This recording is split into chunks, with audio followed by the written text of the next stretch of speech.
ఎక్కడ ఎవరు ఆ పదం వాడారో ఎలా వాడారో కానీ ఈ రోజు ఆంధ్రప్రదేశ్ లో ఎలిమెంటరీ స్కూల్కి వెళ్ళేటువంటి పిల్లవాడు కూడా ఆ రెడ్ బుక్ గురించి మాట్లాడుకుంటున్నారు కానీ మాకు చాలా సంతోషం అండి. కారణం ఏంటంటే ఆ రెడ్ బుక్ లో ఉండే అంశాలు ఏంటంటే తప్పు చేసినటువంటి పోలీస్ అధికారులు కానీ ప్రభుత్వ అధికారులు కానీ రాబోయే కాలంలో వాళ్ళకు ఒక హెచ్చరికగా ఉండాలనేటువంటి ఒక రెడ్ ఫ్లాగ్ గాని అది ఈ నవ్వులో పట్టేసుకొని ఏమేమో చేసేసేటువంటి ఒక చిత్రగుప్తుని లెక్కలైతే కాదండి అవి నేను అనుకుంటున్నా.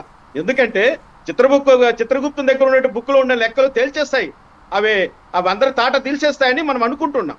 కానీ లోకేష్ గారి దగ్గర ఉన్నటువంటి రెడ్ బుక్ విషయంలో ఎవరు కూడా ఇక్కడ భయపడవలసినటువంటి అవసరం కానీ నిజంగానే రెడ్ బుక్ ఓపెన్ చేస్తే జరిగిపోయే ప్రమాదాలు, తుఫాన్లు, సునామీలు అంటూ ఏమీ ఉండవు.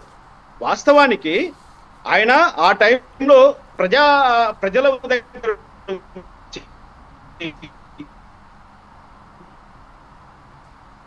రైట్ ఓకే కనెక్ట్ అయిందా? ఆయన చేసినటువంటి పాదయాత్రకు సంబంధించి అక్రమంగా ప్రవర్తిస్తున్నారు ఎవరైతే చట్టాన్ని కొన్ని నోట్ చేసి పెట్టుకున్నాడు, ఆ నోట్ చేసుకున్న దానిపైన ఎవరిని ఎవరిని ఎలా శిక్షించాలి, ఎవరికి ఏ విధమైనటువంటి చట్టపరమైనటువంటి ఒక వార్నింగ్ ఇవ్వాలి, సెన్సూర్ ఇవ్వాలి, వాళ్ళని ఏ విధంగా కంట్రోల్ చేయాలి, వాళ్ళని ఏ విధంగా ట్రాక్ లోకి తీసుకురావాలి, ఈ అంశాల గురించి ఒకవేళ నారా లోకేష్ గారు ఒకవేళ దీర్ఘంగా ఆలోచించి ఆయన ఒకటి అన్నట్లుగా రెడ్ బుక్ లో ఉన్న వాళ్ళందరినీ నడిరోడ్డు మీరు అన్నారు. ఆ వినుకొండలో జరిగినటువంటి సంఘటన చాలా దురదృష్టకరమైన సంఘటన. దాన్ని ఎవరు కూడా ప్రజాస్వామ్యవాదులు కానీ ప్రజలు కానీ హర్షించారు.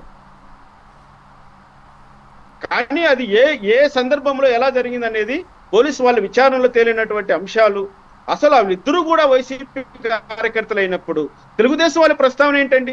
తెలుగుదేశం మోకలు దాడి చేశాయని చెప్పడంలో తెలుగుదేశం పార్టీ ఈరోజు ఆయన మేము మదనపల్లి ఉన్నప్పుడు మా మదనపల్లి డిఎస్పీ పనిచేసినటువంటి రవి మనోహరాచారి మన ఈనాటి ముఖ్యమంత్రి గారికి ఆ రోజు ఆయన నోటీస్ ఇచ్చాడండి ఒక కేసు విషయంలో. అవును, ఒకతను తక్కువ మందుకు సప్లై చేస్తున్నారని ఆయన ట్వీట్ పెట్టినందుకు అంటే ఒక న్యూస్ వదిలినట్టుగా ఒక బిట్ వదిలేడు. అతను తెల్లవారేసరికి శవమైదేలే.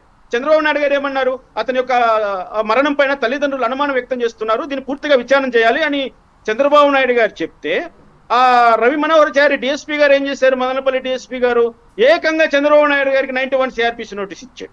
తీసుకురావా, రా నా పోలీస్ స్టేషన్కి రా, నా డిఎస్పీ ఆఫీస్కి రా, నీ దగ్గర ఏం సమాచారం ఉందో చెప్పు, నువ్వు ప్రజలను తప్పుదారి పట్టిస్తున్నావు, నీ మీద ఎందుకు చర్యలు తీసుకోకూడదు అంటూ 91 సిఆర్పిసి నోటీస్ ఇచ్చాడు. రైట్ రామకృష్ణ గారు, మీరు ఎవరో పదే నేను బాగా అబ్జర్వ్ చేస్తాను, మీరు డిబేట్ లో పాల్గొన్నప్పుడు మీరు డిబేట్ లో పార్టిసిపేట్ చేసినప్పుడు ఎవరో ఇంటెన్షనల్ గా మీకు ఫోన్లు చేస్తా ఉన్నారు, అది టెక్నికల్ గా ప్రాబ్లం క్రియేట్ చేయడానికి. రైట్.